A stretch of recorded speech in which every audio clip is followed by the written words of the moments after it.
तो इस क्वेश्चन में हमें शियर फोर्स और बेंडिंग मोमेंट कैलकुलेट करनी है। इसके लिए हमें एक डायग्राम दी है और इस बीम को देख के पता चलता है कि यहाँ पे दो सपोर्ट है, यहाँ पे एक और यहाँ पे एक। तो ये सिंपली सपोर्टेड की कैटेगरी में आती है, हालांकि ये हिंज सपोर्ट है, उसके ऊपर भी हम जाएंगे। तो यहाँ पे शियर फोर्स को कैलकुलेट करने के लिए और बेंडिंग मोमेंट को कैलकुलेट करने के लिए हमें सबसे पहले रिएक्शन कैलकुलेट करनी पड़ती है। रिएक्शन कहाँ होती है? जहाँ पे हमारा सपोर्ट होती है, दो सपोर्ट, सिंपली सपोर्टेड के केस में फर्स्ट सपोर्ट और लास्ट सपोर्ट, तो वहां पे हमारी रिएक्शन होती है, यानी कि रिएक्शन ए जिसे हम कहेंगे आर ए और रिएक्शन बी यानी आर बी। जो आर वर्ड होता है उसका मतलब ही रिएक्शन होता है और ए और बी पॉइंट रिप्रेजेंट करते हैं। तो रिएक्शन जो हम कैलकुलेट करते हैं उसका एक चीज मैं बता दूं जो बाकी यूट्यूबर्स नहीं बताते। तो इस क्वेश्चन में रिएक्शन को कैलकुलेट करने का एक मार्क्स है। तो पहले देखते हैं हम आरबी कैसे कैलकुलेट करेंगे। आरबी को कैलकुलेट करने के लिए हमें बी को कैलकुलेट करना है, तो हमें मोमेंट ए पे लेनी पड़ेगी, यानी कि moment of summation of moment about point A equal to zero. So summation का मतलब क्या होता है? एडिशन, एम माने मोमेंट, ए माने पॉइंट ए से। तो आई होप इससे अंडरस्टैंड हो चुकी होगी। और मोमेंट के केस में क्या करते हैं, मोमेंट का फॉर्मूला समझ लो कि होता क्या है कि मोमेंट का फॉर्मूला बहुत इजी होता है, point load into distance from that point, जिस पॉइंट से हम कैलकुलेट कर रहे हैं। तो देखते हैं यहाँ पे सबसे पहला हमारा लोड कौन सा आता है। तो यहाँ पे एक चीज मैं और बता दूं, डाउनवर्ड मोमेंट्स निगेटिव होते हैं यहाँ पे, और जो अपवर्ड मोमेंट्स होते हैं, जो ऊपर जाने वाले होते हैं, वो पॉजिटिव होते हैं। तो ये चीज याद रखना, अपवर्ड पॉजिटिव और डाउनवर्ड निगेटिव। तो यहाँ पे पहला मोमेंट क्या है? तो पहला मोमेंट यहाँ पे है हमारा आरबी, कैसे जा रहा है? अपवर्ड, यानी कि पॉजिटिव है। तो हमारा पॉइंट लोड क्या हुआ? आरबी। उसका डिस्टेंस ए से कितना है? क्योंकि हम पॉइंट ए से मोमेंट ले रहे हैं, तो आरबी से लेके ए का डिस्टेंस क्या है? 1 metre plus 2 metre, 1 plus 2 3, 3 plus 3 6। तो ये क्या होगा? तो ये हमारा यहाँ पे हो जाएगा आरबी, से पॉजिटिव है क्योंकि अपवर्ड जा रहा है, तो आरबी इंटू 6। नेक्स्ट क्या है यहाँ पे? नेक्स्ट है हमारा एक और यहाँ पे लोड है, पॉइंट लोड 100 किलो न्यूटन। कैसे एक्ट कर रहा है? डाउनवर्ड, यानी नीचे जा रहा है। तो हमारा पॉइंट लोड क्या है? 100, नीचे जाने के कारण डाउनवर्ड। तो ये पॉइंट लोड तो हो गया, लेकिन एक और चीज है, इसका डी से हमारा जो पॉइंट जहां से हम कैलकुलेट कर रहे हैं, ए पॉइंट से लेके 100 किलो न्यूटन लोड का डिस्टेंस क्या है? तो वो है 1 मीटर। तो इंटू क्या आएगा? 1। और यहाँ पे एक और चीज आती है, वो है मोमेंट, जिसे कपल भी कहते हैं कई जगहों पे। वैसे वो और याद रखना इजी रहता है, तो इसे जैसे कपल ही बोलते हैं। तो ये कपल है, या ये कितना है? 40 किलो न्यूटन मीटर। अब एक कपल क्लॉकवाइज है या फिर एंटी क्लॉकवाइज है, कैसे चेक करेंगे? तो यहाँ पे क्लॉकवाइज और एंटी क्लॉकवाइज का एग्जांपल बताने के लिए मैंने यहाँ पे एक घड़ी ली है। तो ये 12 पे हमारा काटा है, तो ये जो 1 पे जाएगा, फिर 2 पे जाएगा, फिर 3, फिर 4, फिर 5, 6, 7, 8। तो कैसे जाएगा? इस डायरेक्शन से जाएगा, यहां से चालू किया और ऐसे ऐसे गया, फिर 12 पे वापस आया। ऐसे ही हमारा नॉर्मल घड़ी काम करती है, ये तो हमें सबको पता है कि ऐसे तो हमारी नॉर्मल घड़ी काम करती है। लेकिन एंटी क्लॉकवाइज कैसे काम करती है? एंटी क्लॉकवाइज यानी कि उल्टा जाना। जैसे 12 पे काटा था तो 11 पे गया, फिर 10 पे गया, फिर 9 पे गया, फिर 8, 7, 6, 5, 4। तो इसे कैसे जाएगा? ये इस डायरेक्शन में जाएगी, जहां पे मैंने एरो किया है, ये तो इस डायरेक्शन से, यहां से शुरुआत और यहां से 12 पे फिर वापस आएगा। तो इस डायरेक्शन से अगर जा रहा है तो उसे कहेंगे एंटी क्लॉकवाइज। तो बस घड़ी का काटा इमेजिन कर लेना। मान लो मैंने यहाँ पे अगर घड़ी डाल दी, तो कैसे जा रहा है? ये कुछ इस प्रकार से ही जा रहा है, राइट? इस प्रकार से। तो ये कैसे डायरेक्शन? ये वो एंटी क्लॉकवाइज। और जब भी मोमेंट जो होता है वो एंटी क्लॉकवाइज होता है, तो वो पॉजिटिव होता है। तो याद रखना, पॉजिटिव कौन सा होता है? Anti clockwise. और निगेटिव कौन सा होता है? निगेटिव होता है क्लॉकवाइज। तो जो क्लॉकवाइज, इसे कहीं पे लिख लेना कि क्लॉकवाइज मूवमेंट निगेटिव होता है, एंटी क्लॉकवाइज मूवमेंट पॉजिटिव होता है। क्योंकि पॉजिटिव निगेटिव के चक्कर में इस क्वेश्चन में बहुत ज्यादा मुश्किलें हो जाती है और स्टूडेंट्स को फिर समझ में नहीं आता कई बार। और पॉजिटिव अगर होता है, क्लॉकवाइज होता, कैसे लिखते? इस साइड से ऐसे ड्रॉ किया गया होता उसको, तो ये पॉजिटिव होता, सॉरी क्लॉकवाइज होता, तो ये निगेटिव होता। तो इससे क्या लेने पड़ेगा, जो मोमेंट आता है उस केस में हम क्या करते हैं, उसे डिस्टेंस से मल्टीप्लाई नहीं करते। तो उसका हम क्या करते हैं, यहाँ पे जब मोमेंट होता है, तो इसे मैं अगेन रिवर्स करता हूं। तो जो मोमेंट होता है तो उस केस में हम सिर्फ उससे प्लस या फिर माइनस ले लेते हैं। तो यानी कि हमारा क्या आया था, आरबी इंटू 6 माइनस 100 इंटू 1, और मोमेंट कैसा है, पॉजिटिव, क्योंकि क्लॉकवाइज है, सॉरी एंटी क्लॉकवाइज है, तो क्या हुआ प्लस 40 इक्वल टू, अभी और कुछ बचाएगा, 100 हो गया, आरबी हो गया, और मोमेंट और कुछ नहीं बचा, इक्वल टू 0। तो यहाँ पे क्वेश्चन में क्या दिया है, 100 इंटू 1 पॉजिटिव क्यों दिया है, क्योंकि उसका रीजन क्या है, यहाँ पे देखोगे तो 100 इंटू 1 यहाँ पे निगेटिव है, -100 इंटू 1। अगर हम इसे राइट साइड में भेजेंगे, जीरो वाले साइड में ट्रांसफर करेंगे इसका, तो ये पॉजिटिव हो जाएगा। तो इसलिए यहाँ पे ये दोनों पॉजिटिव अपनी जगह पे यहाँ पे रह जाते हैं, आरबी इंटू 6 प्लस 40 अपनी जगह पे पॉजिटिव है, और 100 इंटू 4 इस वाले साइड में जाके निगेटिव हो जाता है। तो यहाँ पे जब आरबी, तो ये आरबी यहाँ पे मैं इस साइड से लिखूंगा, RB into 6 plus 40 equal to क्या आएगा, 100। 100 इंटू 1 क्या होता है, 100। इसे डायरेक्टली 100 भी लिख सकता हूँ। तो ये क्या बनेगा, RB equal to RB into 6, क्योंकि यहाँ पे इंटू 6 है, इक्वल टू 100 माइनस 40, क्योंकि 40 इस साइड में क्या है, 40 इस साइड में पॉजिटिव है, इस साइड में जाके क्या बनेगा, निगेटिव बनेगा। 100 माइनस 40 क्या आता है, तो 60 आता है। तो यहाँ पे बचता क्या है, यहाँ पे मैं थोड़ा सा यहाँ पे जगह का मैं इस साइड में लिखता हूँ, आरबी इंटू 6 इक्वल टू 60। तो 6 यहाँ पे इस साइड में मल्टीप्लाई कर रहा है, तो इस साइड में जाके क्या करेगा, डिवाइड करेगा, आरबी 60 डिवाइडेड बाय 6। तो यहाँ पे अगर हम मैन्युअली भी करें तो 60 डिवाइडेड बाय 6 का आंसर 10 ही आएगा। तो देख सकते हो यहाँ पे हमारा आंसर हो जाता है 10। तो यहाँ पे आरबी का वैल्यू क्या आएगा, 10 आएगा। तो अगर इतना सब भी कर लिया तो इसको आधा मार्क्स होता है, 0.5 मार्क्स काउंट कर सकते हो। नेक्स्ट है हमारा summation F I equal to 0। Summation यानी एडिशन, एफ यानी फोर्सेस, और वाई यानी वर्टिकल डायरेक्शन। तो इसका मतलब क्या बनता है, addition of all vertical forces equal to 0। तो यहाँ पे वर्टिकल फोर्सेस कौन से हमारा पहला आता है आर ए, दूसरा आता है आर बी। तो यहाँ पे मैं यहाँ पे लिख देता हूँ R A plus R B. और हैंड राइटिंग का थोड़ा सा इश्यू रहता है, क्योंकि मैं यहाँ पे हाथ से नहीं लिख रहा, वैसे हाथ की भी मेरी उतनी बढ़िया नहीं है। तो अगेन यहाँ पे सेम चीज अप्लाई होती है कि अपवर्ड पॉजिटिव, डाउनवर्ड निगेटिव, या डाउनवर्ड कौन सा है 100, तो -100। लेकिन यहाँ पे एक चीज है, मैंने शुरुआत में क्या बोला था, summation F I equal to 0। F माने फोर्सेस, तो मोमेंट एक फोर्स नहीं, जो भी पॉइंट लोड होता है जैसे 100 kilonewton, R A R B reaction या फिर यूडीएल, वो पॉइंट लोड होता है तो वो फोर्सेस की कैटेगरी में आता है। लेकिन मोमेंट फोर्सेस के कैटेगरी में नहीं आता, तो इसलिए हम क्या करेंगे, इक्वल टू 0, क्योंकि मोमेंट को हम कंसिडर नहीं कर रहे, तो बचता तो कुछ भी नहीं है, तो इसलिए इक्वल टू 0। तो ये होगा क्या, R A plus R B. 100 को हमने यहाँ पे -100 को इस वाले 0 के साइड में भेज दिया, तो क्या बनेगा, पॉजिटिव 100। आरबी का वैल्यू क्या है, 10, so R A plus 10 equal to 100।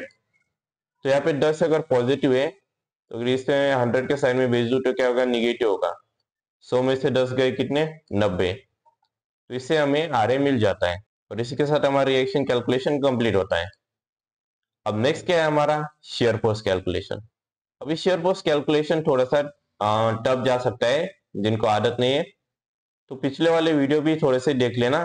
तो यहाँ पे शेयर फोर्स कैलकुलेशन में क्या होता है, हम लेफ्ट से राइट में जाते हैं। मेरी ये लेफ्ट डायरेक्शन, ये मेरी राइट डायरेक्शन, ये मेरा लेफ्ट हाथ यहाँ पे, मेरा राइट हाथ यहाँ पे। तो हम कैसे जाएंगे, पहले हम ए से जाएंगे, फिर सी, फिर डी, फिर बी। ये ऑर्डर बहुत इंपॉर्टेंट है, यहाँ पे हम आगे पीछे नहीं कर सकते, उसका भी मैं रीजन बताऊंगा। लेकिन फिलहाल के लिए समझ लो कि हम लेफ्ट से ही राइट में जाएंगे।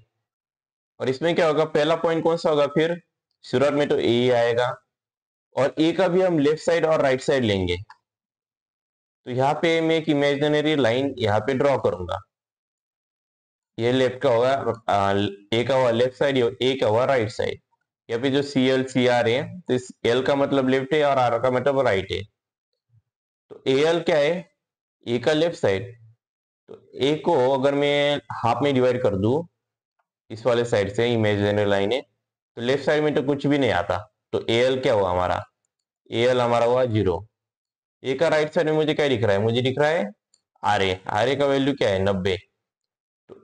शेयर फोर्स एट ए क्या हुआ, 90 किलोमीटर। वैसे अगर हम करें यहाँ पे, वैसे मैं इसे इरेज करता हूँ,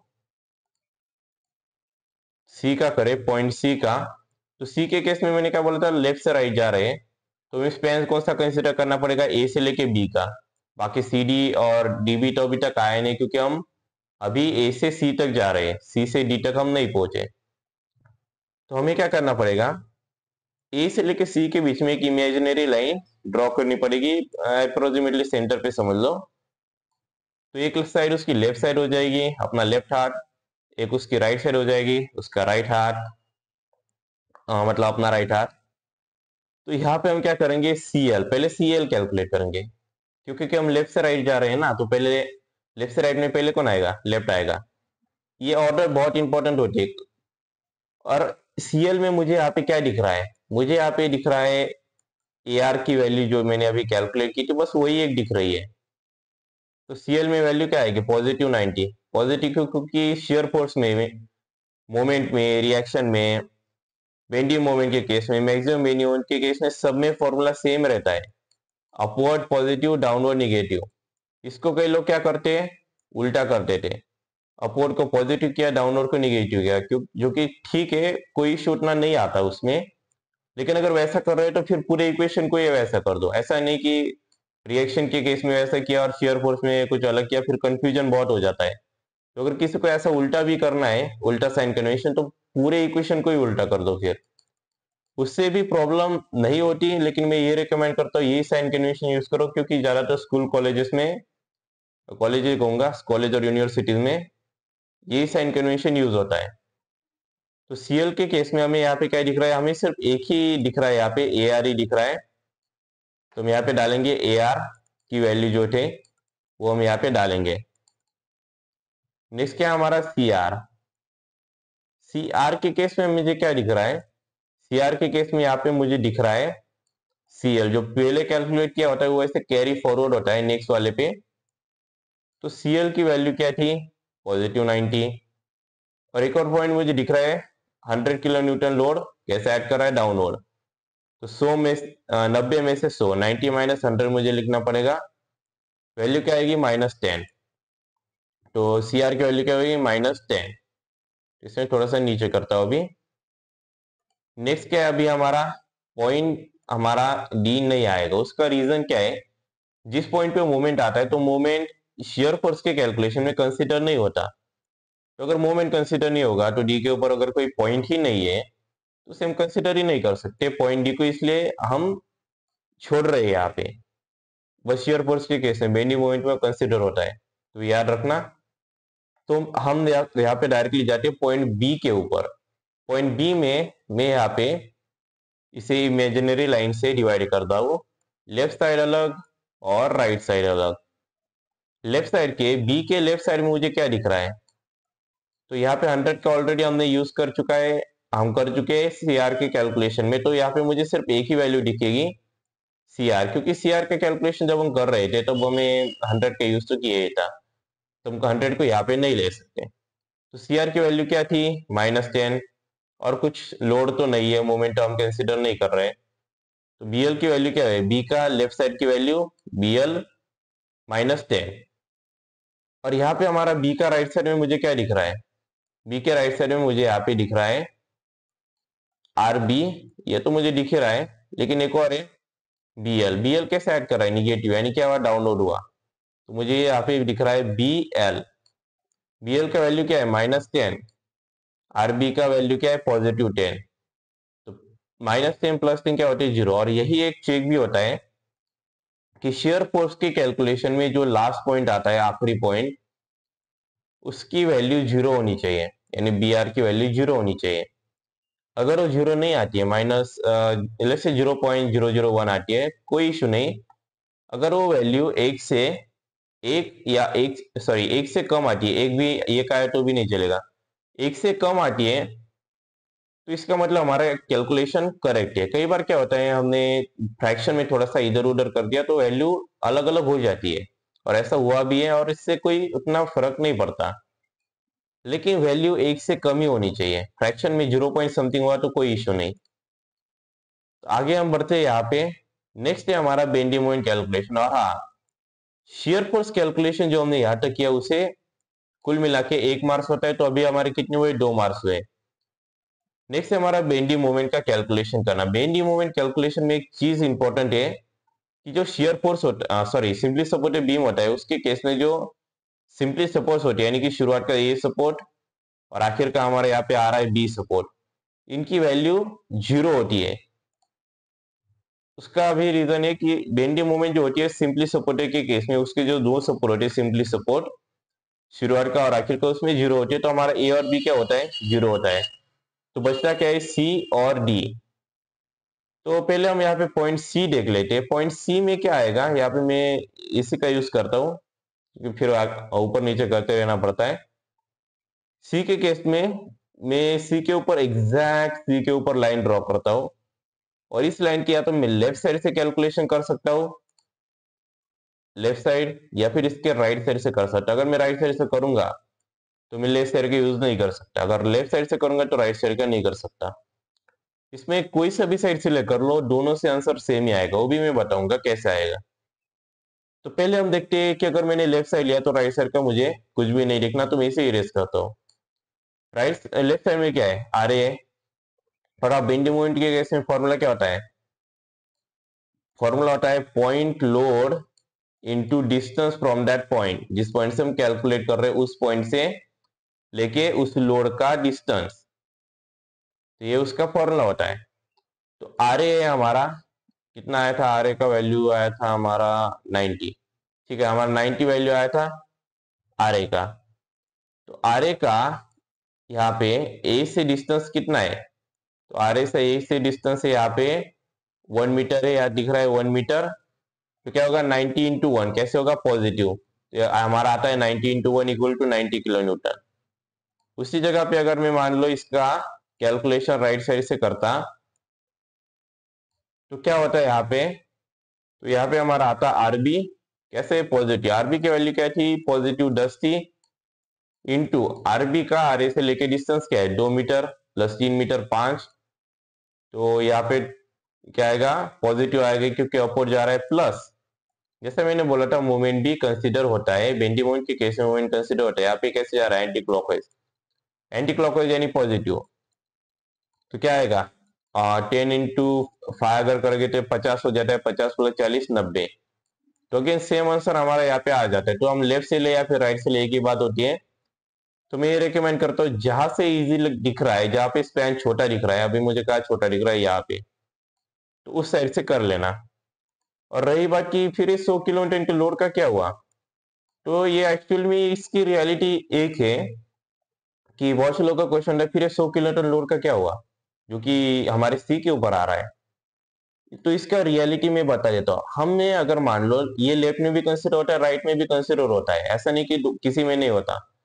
लेकिन अगर मैं इसे लेफ्ट में लू तो क्या होगा, 90 इंटू 100, 90 इंटू 1 तो हमारा आ गया, लेकिन 100 इंटू क्या होगा, 100 तो भाई पॉइंट लोड है, तो उसका ए से डिस्टेंस कितना है, तो 100 अगर ए के ऊपर डायरेक्टली आ रहा है तो ए से 100 का डिस्टेंस कुछ भी नहीं होगा ना, क्योंकि अगर मान लो किसी का यहाँ पे सर है, सर के ऊपर डायरेक्टली एक बाल्टी रख रहे हैं, तो सर का यहाँ से बाल्टी से डिस्टेंस क्या होगा, हमारे सर का बाल्टी से डिस्टेंस 0 मीटर होगा ना, डायरेक्टली सर के ऊपर है। तो इसलिए इसका डिस्टेंस 100 का सी से कितना होगा, 0 होगा। तो 100 कैसे ऐड कर रहे हैं, माइनस, तो माइनस 100 इंटू क्या होगा, 0। 100 0 इंटू एनीथिंग क्या होगा, 0 ही होगा। तो इसी कारण से यहाँ पे हम 100 को कंसिडर लेफ्ट साइड में भी नहीं करते और राइट साइड में भी नहीं करते। वैसे 100 इंटू 0 लिख दिया तो कोई इश्यू नहीं है, लेकिन उसका ना लिखने का कारण ये है कि उसका कैलकुलेशन में कोई यूज ही नहीं है। अब नेक्स्ट हम देखते हैं यहाँ पे डी का भी हम वही कर सकते हैं। इसे मैं अप्रोक्सीमेटली स्ट्रेट लाइन ही ड्रॉ करूंगा, ट्राई करूंगा, क्योंकि इतना जरा एक्यूरेट माउस से नहीं हो पाता। तो इसका लेफ्ट साइड, इसका राइट साइड। लेकिन जिस पॉइंट के ऊपर मोमेंट आता है उसका एक ट्रिक है, मतलब ट्रिकी है। और ये कि बेंडी मोमेंट के केस में जिस पॉइंट के ऊपर मोमेंट आता है उसका हमें लेफ्ट साइड और राइट साइड अलग से कैलकुलेट करना पड़ता है, बाकी केस में नहीं करना पड़ता। तो लेफ्ट साइड और राइट साइड का मतलब क्या है? ऐसा नहीं कि यहाँ पे ये लेफ्ट साइड एक हो गया और फिर हमने राइट साइड भी कैलकुलेट किया, ऐसा नहीं। पहले अपनी डायरेक्ट साइड चूज कर ले, यहाँ से लेफ्ट से कैलकुलेट करना है या फिर राइट से करना है। तो मान लो मैं यहाँ पे इसे लेट से दोनों साइड से तो मैं ऐसे ही दिखाऊंगा, लेकिन लेफ्ट साइड से यहाँ पे इसे लेते हैं। पहले हम लेफ्ट साइड से लेंगे। तो यहाँ पे हम क्या करेंगे, राइट साइड का हम कुछ भी नहीं देखेंगे, ठीक है, इतना तो हमें पता है, इतना स्टेप तो सेम है। इसके बाद हम यहाँ पे क्या करेंगे, डी का नॉर्मली जो कैलकुलेशन करते हैं वो करेंगे बिना मोमेंट को कंसिडर करें। पहले हमें मोमेंट को कंसिडर नहीं करना। तो पहला क्या आता है 90, तो ये हमारा आर ए का वैल्यू 90, पॉजिटिव 90। डी से लेके डिस्टेंस कितना है 3 मीटर, तो ये क्या होगा, यहाँ पे आएगा 90 इंटू 3 प्लस सॉरी माइनस 100। कैसे ऐड कर रहा है डाउनलोड, तो हम माइनस लेंगे। तो ये 100 का डिस्टेंस डी से लेके कितना है 2 मीटर, तो 100 इंटू 2, तो हमारा नॉर्मल डीएल हो गया, डी का लेफ्ट साइड। डी के राइट साइड में क्या होगा, बस एक ही चीज ऐड होगी, वो है कि उसका खुद का जो मोमेंट होगा जो डी के ऊपर आ रहा है, जो भी ये 40 किलो न्यूटन, कैसे एंटी क्लॉकवाइज है तो पॉजिटिव होगा। तो बस इस कैलकुलेशन में बाकी सब कुछ सेम रहेगा, बस एक ही चेंज होगा यहाँ पे, वो ये कि डी के राइट साइड में मोमेंट एडिशनली इस कैलकुलेशन में आ जाएगा। तो कैलकुलेशन सेम रहेगा, लेफ्ट साइड या फिर राइट साइड लो, ये कैलकुलेशन सेम ही रहेगा। डी एल डी आर, ये जो यहाँ पे आ रहा है डी के ऊपर, उसका ये वाले साइड से कोई लेना देना नहीं होता। बस राइट साइड में हम एडिशनली जो हमारा मोमेंट आ रहा है उसको एडिशन कर देते, डिपेंडिंग की सब्सट्रैक्शन आएगा, एडिशन आएगा, प्लस माइनस। तो बस वही यहाँ पे आ रहा है। डी का लेफ्ट साइड में क्या आया था 90 इंटू 3 माइनस 100 इंटू 2, तो ये हमारा 90 इंटू 3 120 होता है, और 100 इंटू 2 तो ये हमारा, चलिए इसका कैलकुलेटर पे ही कर लेते, वैसे ज्यादा इजी जाएगा। तो 90 into 3 plus sorry minus 100 into 2 यानी 200, तो 70 आता है। तो ये हमारा डी का लेफ्ट साइड का हो गया। अभी यहाँ पे क्या किया है डी का राइट साइड, तो डी के राइट साइड में यहाँ पे इन्होंने क्या किया है कि यहाँ पे ये हम स्टेप ना भी करें तो चल जाएगा। इसका क्या है कि इसने राइट साइड से भी करके दिखाया है कि राइट साइड से हमारा कैलकुलेशन करेंगे तो क्या वैल्यू आएगी। तो और ये पूरा कैलकुलेशन भी नहीं किया है यहाँ पे। तो कौन सा वाला राइट साइड, ये वाला जो राइट साइड का मैं बता रहा था जैसे, तो ये वाले राइट साइड के इन्होंने ये वाला किया है, और इसका पूरा भी नहीं किया है। तो इसको मैं यहाँ पे कंसिडर नहीं कर रहा, इसको ये चाहे टी से छोड़ भी सकती है, यहाँ पे और में भी बोला है। तो जैसे मैं यहाँ पे बोल रहा था 90 इंटू 3 माइनस 100 इंटू 2 माइनस 40, जो हमारा आंसर आए उसे इसी पे माइनस प्लस 40 ऐड कर दो।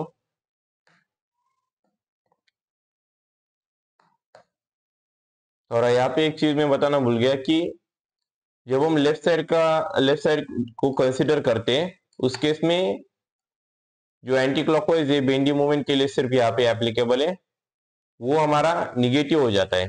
और जब हम राइट साइड से जब हम कैलकुलेट करते हैं तो वही एंटी क्लॉकवाइज पॉजिटिव हो जाता है। जैसे अगर मैं यहाँ पे राइट साइड का कैलकुलेशन करूं तो आरबी का जो वैल्यू है वो 10, तो आरबी का वैल्यू यहाँ पे 10 है, तो आरबी इंटू हमारा डिस्टेंस डी से कितना है 3, तो मैं यहाँ पे 10 इंटू 3 कर देता हूँ। तो यहाँ पे थोड़ा सा साइड में लेता हूँ मैं, यहाँ पे 10 इंटू 3, और यहाँ पे हमारा आंसर क्या आएगा 10 इंटू 3 पॉजिटिव तो 30।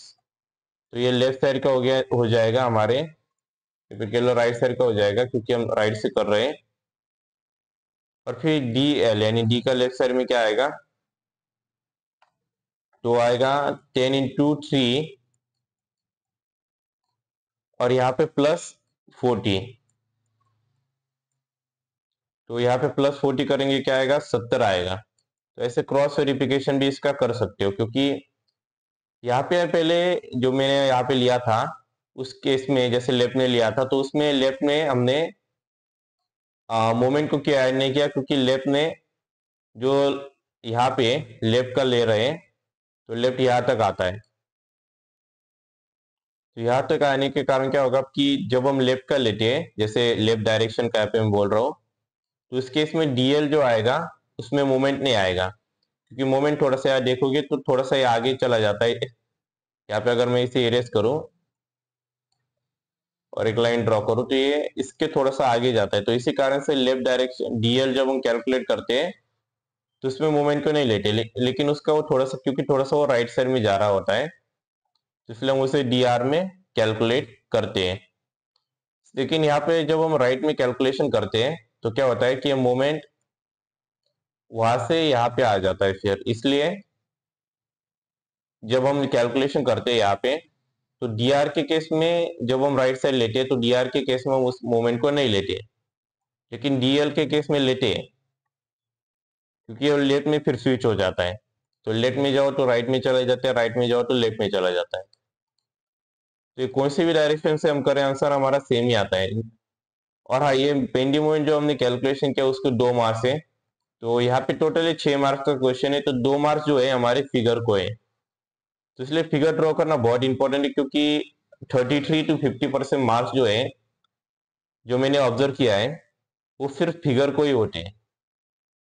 तो अगर यहाँ पे देखोगे 2 मार्क्स अगर फिगर को है तो लगभग 33% मार्क्स 6 मार्क्स के क्वेश्चन में से फिगर को है। अगर 4 मार्क्स का क्वेश्चन होता है उसको में भी 2 मार्क्स फिगर को होते हैं, तो उस केस में तो 50% तक हमारा चला जाता है। इसलिए फिगर ड्रॉ करना बहुत इंपॉर्टेंट। कैसे ड्रॉ करते हैं, जो हमारा नॉर्मल हमें डायग्राम दी होती है उससे पहले ड्रॉ कर लेना। ये हमारी जो गिवन है, कई बार खुद भी ड्रॉ करनी पड़ती है मैन्युअली, तो इसे पहले ड्रॉ कर लेना और उसका प्रोजेक्शन ले लेना। फेंट प्रोजेक्शन लेना है, बिल्कुल ही फेंट अपने पेंसिल से, और बहुत ज्यादा फेंट लेना है। वहां पे हर एक पॉइंट का लेना है, point A, point C, point D, point B. और पहले हम क्या देखेंगे, शेयर फोर्स कैलकुलेशन। उसके बाद क्या करना है, नॉर्मली एक स्ट्रेट लाइन यहाँ पे थोड़े डिस्टेंस पे ऊपर से, ज्यादा ऊपर नहीं और ज्यादा नीचे नहीं, ऐसी एक स्ट्रेट लाइन ड्रॉ कर देनी है यहाँ पे। और पहले पॉइंट का देखना है, पहला पॉइंट क्या है, यहाँ पे हमारा ए पॉइंट पे 90 है, सी के लेफ्ट में 90 है और सी के राइट में 10 है। तो पहले मैं इसका बता देता हूँ। तो क्या आएगा यहाँ पे 90 का, यहाँ पे क्या आएगा, पहला पॉइंट हमारा है ए का, ए पे 90 हमारा लोड आया किलो न्यूटन। तो हमने 90 सबसे बड़ा था तो उसको सबसे ज्यादा हाइट दे दी।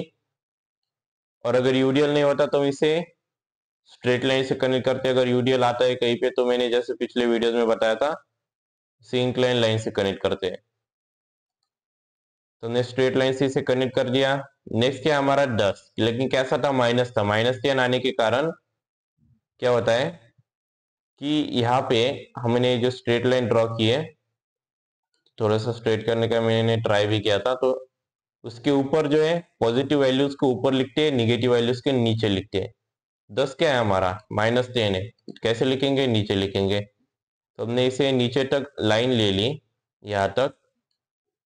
और शेयर फोर्स में हम मूवमेंट को कंसीडर नहीं करते, तो पॉइंट बी को भी हम कंसीडर नहीं करेंगे। तो यहाँ पे पॉइंट डी, सॉरी इसे नहीं लिखा तो भी चलता है। और पॉइंट बी के लेफ्ट साइड में क्या वैल्यू थी, 10। और यहाँ पे हमें यूडीएल नहीं है तो कैसे कनेक्ट करेंगे, स्ट्रेट लाइन से। और फिर बी के राइट साइड में क्या वैल्यू, 0, तो उसे फिनिश कर देंगे। तो ऐसे हम शेयर फोर्स डायग्राम को ड्रॉ करते हैं। तो यहाँ पे हम नेक्स्ट देखेंगे बीएमडी का। बीएमडी के केस में भी एक स्ट्रेट लाइन पहले ड्रॉ करनी है और ए के ऊपर हमारी वैल्यू क्या है, 0। तो ए के ऊपर हम कुछ भी नहीं ड्रॉ करेंगे। नेक्स्ट पॉइंट क्या है, सी। सी की वैल्यू क्या है, पॉजिटिव, पॉजिटिव 90। तो यहाँ पे हम क्या करेंगे, 90 को सबसे ज्यादा बड़ा इन सब में से, तो हम 90 को थोड़ा सा ऊपर करेंगे। और यहाँ पे अगर यूडीएल नहीं होता बेंडिंग मोमेंट के केस में, तो इसे हम इंक्लाइन लाइन से ड्रॉ कनेक्ट करते हैं। और यहाँ पे इंक्लाइन लाइन में याद रखना, इंक्लाइन लाइन हो या फिर स्ट्रेट लाइन हो, उन दोनों के केस में स्केल का यूज करना, या फिर दूसरा भी एक तरीका होता है कि आई कार्ड जो एग्जाम हॉल में लेके जाते हैं ऐसे टांग के, उसका कार्ड निकाल लेना और उससे ड्रॉ कर लेना, वो अलाउ होता है मोस्ट ऑफ द कॉलेजेस में। क्योंकि इम्पोर्टेंट, ये बहुत इंपॉर्टेंट है, इसको 2 मार्क्स ऐसे ही नहीं छोड़ सकते कॉलेज की रिस्पेक्ट के लिए। और वो सर भी हमें कई बार बोलते थे कि पैसे नहीं है तुम्हारे पास, अब लाना भूल गया तो उसमें पैसे की क्या गलती। वो खैर उसका जाने देते हैं। नेक्स्ट हम देखते हैं पॉइंट डी। डी के ऊपर क्या है, +70 और +30। तो कौन सा बड़ा है, 70 बड़ा है, तो पहले हम 70 को लिखेंगे और फिर नीचे ऐसे लाइन ड्रॉ करेंगे उसके, और यहाँ पे 30 लिखेंगे। और कनेक्ट किसको करेंगे, 70 को या 30 को, बड़ा कौन सा है इन दोनों में से, बड़ा 70 का है, तो हम इस 70 को कनेक्ट करेंगे। फिर 30 को कनेक्ट करने जाते तो ये 70 ऐसे छूट जाता, तो इसलिए हम 70 को बड़े वाले को कनेक्ट करेंगे। फिर उसके बाद बी के ऊपर वैल्यू के, पॉइंट बी की वैल्यू 0 है, तो 0 के ऊपर ऐसे इंक्लाइन लाइन से कनेक्ट कर देंगे। अगर यहाँ पे यूडियल होता मान लो, जैसे पिछले वाले कुछ क्वेश्चंस में था, तो हम इसके ऊपर ऐसे कर्व ड्रॉ करते हैं। तो यहाँ पे ये क्वेश्चन हमारा खत्म होता है। तो ये बेंडी मोमेंट डायग्राम। और हाँ, यहाँ पे कई स्टूडेंट क्या करते हैं, ऐसे एचएस देते, इसमें प्रॉब्लम कोई नहीं है, बस टाइम थोड़ा सा एक्स्ट्रा वेस्ट होता है।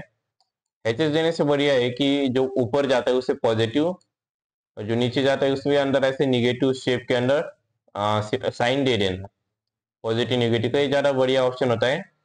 जैसे अभी इस क्वेश्चन का देख सकते हो कि जो इसी प्लेलिस्ट में है, विंटर 2080, इस सब्जेक्ट सॉरी इस ईयर की प्लेलिस्ट में, तो उसमें मैं इस क्वेश्चन में कर्व आया, तो ये पिछला लेक्चर में मैंने लिया था ये क्वेश्चन। तो इस प्लेलिस्ट को सेव जरूर कर लेना, विंटर 2080 की मॉस की।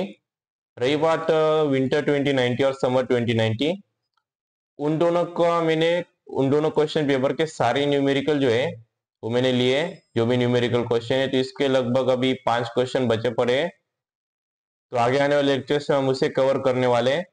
तो इस प्लेलिस्ट को सेव जरूर कर लेना, क्योंकि अभी एज एंड का शो रहेगी इस वाले साइड में। और फिर बाकी के 2 प्लेलिस्ट को भी मैंने एक यहाँ पे और एक यहाँ पे उसका ऑप्शन कर दिया है, तो उस प्लेलिस्ट को सेव जरूर कर लेना। उनका लिंक जो है वो भी डिस्क्रिप्शन में है। तो आगे आने वाले लेक्चर्स इस प्लेलिस्ट के जो है विंटर 80 के, तो इसी प्लेलिस्ट में आने वाले इस क्वेश्चन पेपर के।